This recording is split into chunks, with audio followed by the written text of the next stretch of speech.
Good morning, students. We will continue from the last class where we had studied about cell. We had done the main features of an animal cell. What did we study? That the structures present in a cell, some are living and some are not. The living structures are called as the cell organelles and the non-living structures are called as the cell inclusions. We had studied about one cell inclusion, that is vacuole. So what are the main features of an animal cell we had studied? The outermost layer of the animal cell is called plasma membrane. It has a cell organelle called mitochondria, which is the site of respiration, cellular respiration. It contains ribosomes in the cytoplasm, on the endoplasmic reticulum and on the nuclear envelope. So, ribosomes manufacture proteins. They synthesize protein. This jelly-like semi-liquid substance cytoplasm, it contains nucleus, nucleolus, nuclear membrane, Golgi bodies for synthesis of enzymes, production of enzymes, and vacuoles. This we had studied last day. All cells you'll find will be similar to a certain extent, but there will be some differences between an animal cell and a plant cell.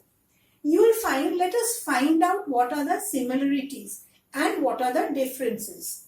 Outermost covering of this animal cell we call as plasma membrane. In case of plant cell, you'll find this innermost layer is called as a plasma membrane. But over this plasma membrane, it has this extra additional layer which I have marked as cell wall. Cell wall is a non-living layer present only in plants over this cell membrane. This is the plasma membrane or cell membrane. Over this, you will find an extra layer, another layer called cell wall is present. While plasma membrane was living and semi-permeable, it allowed certain substances to pass through. You'll find cell wall is a non-living layer made of a carbohydrate called as cellulose. It gives stiffness or rigidity to the cell, but it is permeable. It will allow most of the substances in the form of solution to enter or leave the cell. Like an animal cell has cytoplasm, plant cell will also have cytoplasm. Like an animal cell, mitochondria is present, ribosomes for synthesis of proteins present, endoplasmic reticulum for synthesis of fats, proteins, and to provide the supporting framework present. You will find nucleus with nucleolus, nuclear membrane present. Both contains Golgi bodies for secretion of enzymes, and you'll find that these are the structures which are common. So one extra feature of plant cell we have got is presence of this cell wall, which is not found in animal cell. Second, you will find, can you see this structure which is marked as chloroplastid? This chloroplastid is the second feature found in plant cell and not found. See, I have not drawn any line towards the animal cell to show it is found only in plant cell. What is this? Plastids are structures, are cell organelles, we can say, found in plant cells. Chloroplastids contain pigment chlorophyll. What is the process by which green plants manufacture food? This process is called as photosynthesis. So it is in this chloroplastids that green pigment chlorophyll is present, which absorbs solar energy, energy of the sun, to manufacture food by the process called photosynthesis. So after cell wall we have chloroplastid and the other plastids which are found only in plant cell. Next, you'll find this vacuole is the third one, but vacuole I have marked both sides. Animal cells have vacuoles, even plant cells have vacuole. What is the difference? See, in animal cells, the vacuoles are very small in size and they are many in number. 3 are there. In case of plant cell, vacuole occupies the greater part of the cell. Okay? Vacuole occupies greater part of the cell and this is large and usually they are fewer in number, lesser in number. In this cell I have shown one large vacuole. Here small vacuoles may be present, may not be present. They may be formed, they may break down, again they may be formed, but if present they are small.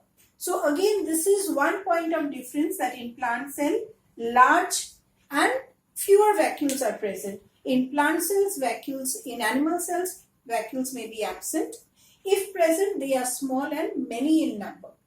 Another feature that you will find present in animal cell, or difference between animal cell and plant cell, is that, can you see the nucleus in the animal cell? It is right in the center of the cell. Consider this entire cell, it's more or less in the center of the cell. But see in the plant cell, what is its position? Vacuole is occupying greater part of the cell. So it has pushed the nucleus towards the side. So we say in plant cell, because vacuoles are occupying greater part, the nucleus is towards the periphery, towards the side of the cell. So we have got 4 points of differences. 2 structures, cell wall and chloroplastids, which are only found in plant cells. And regarding vacuoles, which are present in both, we have got some special features for the plant, large and few, and for animals small and many. And vacuoles in the center of animal cell and vacuole towards the periphery or side of the plant cell. There is one more structure. There is one more like this nucleus. Okay? Nucleus towards the center and nucleus towards the periphery.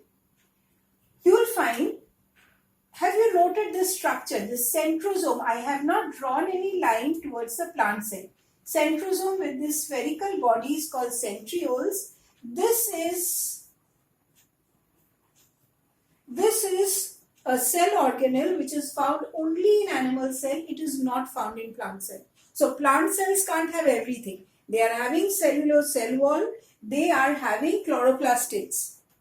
But animal cell at least must have something. So you will find centrosome with centriole. Animal cells are having for itself, which the plant cells are not having. This centrosome with centriole, it helps in cell division. When the cell is dividing and redividing, it helps or regulates the process of cell division. So very quickly, if we summarize the differences between plant cells and animal cells, students. So what do we get? First we start with the covering. Plant cells have cell wall. Animal cells do not have cell wall. First point regarding cell wall. Okay. Second point, what we will say, plant cells have chloroplastids. Animal cells do not have chloroplastids. Let's call this as point number 2. This is point number 1.